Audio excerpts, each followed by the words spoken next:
টি-20 বিশ্বকাপের আগে বাংলাদেশের মতো এবার ফুটবল বিশ্বকাপের আগেও একই দাবি করল ইরান। আমেরিকা নয়, নিজেদের ম্যাচগুলি তারা খেলতে চাইছে মেক্সিকোতে। ইতিমধ্যে ফিফার সঙ্গে এই নিয়ে আলোচনা শুরু করে দিয়েছে ইরানের ফুটবল সংস্থা। টি-20 বিশ্বকাপের আগে ঠিক যে দাবি বাংলাদেশ করেছিল, এবার ফুটবল বিশ্বকাপের আগেও সেই একই দাবি করল ইরান। আমেরিকা নয়, নিজেদের ম্যাচগুলি তারা খেলতে চাইছে মেক্সিকোতে। ইতিমধ্যে ফিফার সঙ্গে এই নিয়ে আলোচনা শুরু করে দিয়েছে ইরানের ফুটবল সংস্থা। তবে ফিফার তরফে এখনও কোনো ইতিবাচক ইঙ্গিত মেলেনি বলেই খবর।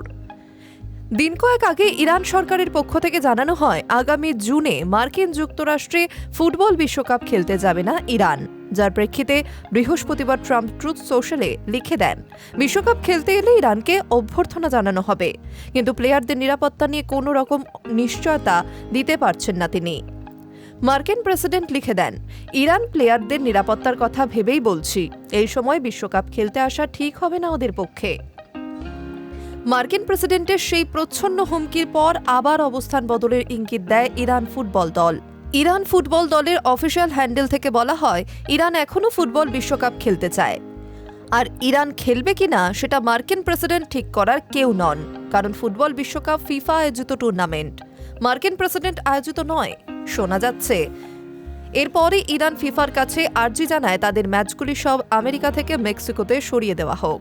আমেরিকা, মেক্সিকো এবং কানাডা, এই 3 দেশ মিলে হবে এবারের বিশ্বকাপ। ইরান নিজেদের যোগ্যতাতেই বিশ্বকাপে খেলার সুযোগ পেয়েছে। তাদের গ্রুপে রয়েছে বেলজিয়াম, নিউজিল্যান্ড এবং মিশর। আগামী 15 এবং 21 জুন লস অ্যাঞ্জেলেসে যথাক্রমে নিউজিল্যান্ড এবং বেলজিয়াম এবং 26 জুন সিয়াটলে মিশরের সঙ্গে গ্রুপ পর্বের খেলা ছিল ইরানের। ইরান চাইছে তাদের গ্রুপের সব খেলাই সরিয়ে দেওয়া হোক মেক্সিকোতে, কিন্তু সূত্রের খবর ফিফা এই আর্জি মানবে না, কারণ এতেও সেই লজিস্টিক সমস্যা। শেষ মুহূর্তে এত ম্যাচ এক দেশ থেকে আরেক দেশে সরানো কার্যত অসম্ভব বলেই মনে করছে আন্তর্জাতিক ফুটবল নিয়ামক সংস্থা। Hi news network.